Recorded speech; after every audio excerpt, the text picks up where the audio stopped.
Hello everybody, in this video we're going to learn how to set up reply button on Instagram. To set up reply button on Instagram, first of all select the page in which you have Instagram connected, then click on manage.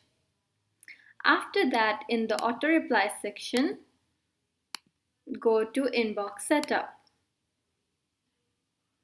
Over here you can scroll down to the reply button on Messenger and Instagram section, and you can click on the plus add button to add in your buttons.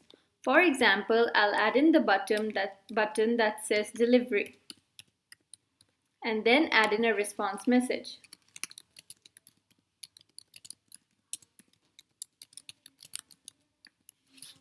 You can also set in your responses in text, images, or you can choose from item list, item information, and welcome message. After setting in your buttons and the responses, don't forget to click on the save button. So this is how your DM will look like whenever a customer comes inside to message you. They can tap on one of the options and receive the response that you have set in the system. Thank you.